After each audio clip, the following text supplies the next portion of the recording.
Welcome back to Squawk Box. She called President Trump's tariffs the worst self-inflicted wound. Former Treasury Secretary as well as former Fed Chair Janet Yellen is with us this morning, and we're thrilled to have her as we all try to make sense of what is going on around us. Secretary Yellen, thank you for joining us. Help us understand what you know or you think of, for example, some of the comments that were made both on Friday and then over the weekend as we try to make sense of which tariffs are on and which tariffs are off, rather. Do you know? Well, I think it's just completely chaotic. I know a lot of relief was felt when we discovered on Friday night or Saturday that computers and phones, electronics would be exempt from the highest Chinese tariffs. But then we were told yesterday that that's just a temporary reprieve and that there will be further developments there. So really, things have been just chaotic. The reciprocal tariffs put on, then paused. Don't know what's going to happen next. This is really creating an environment in which households and businesses feel paralyzed by the uncertainty about what's going to happen. It makes planning almost impossible. Have you gotten calls from any of your former counterparts that are either allies or enemies or others trying to understand what's going on? And I'm curious if you have what you tell them. Well, I have had a few meetings, and the truth is I honestly don't know what to tell them because these are huge. I've said self-inflicted wound.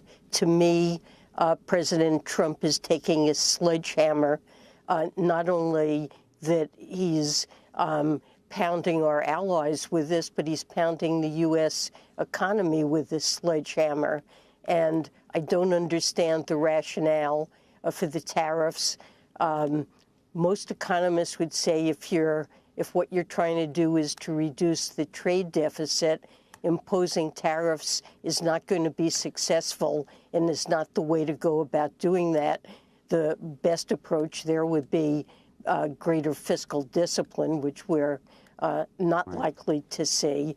And perhaps it's to bring back American manufacturing.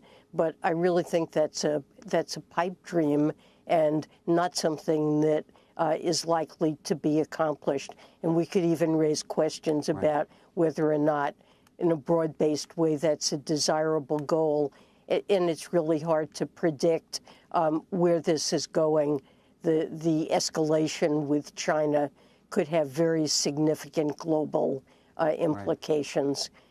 Fair to say that the Biden administration did implement tariffs on China itself. So we should get back to that in just a moment. But I'm curious if you'd put your Fed hat back on, or at least your former Fed hat back on, and tell us what you saw in terms of the bond market last week and what you think of the bond market as a proxy for what's going on. How concerned are you about that? To the extent there are risks in the system, how do you see that playing out?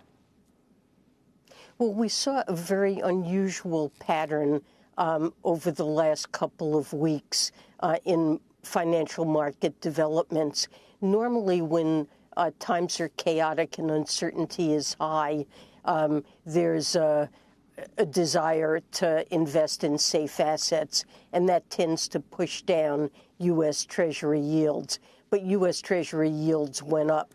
And when U.S. Treasury yields go up, normally that attracts capital inflows that would boost the dollar. But both the dollar declined and U.S. Treasury yields rose.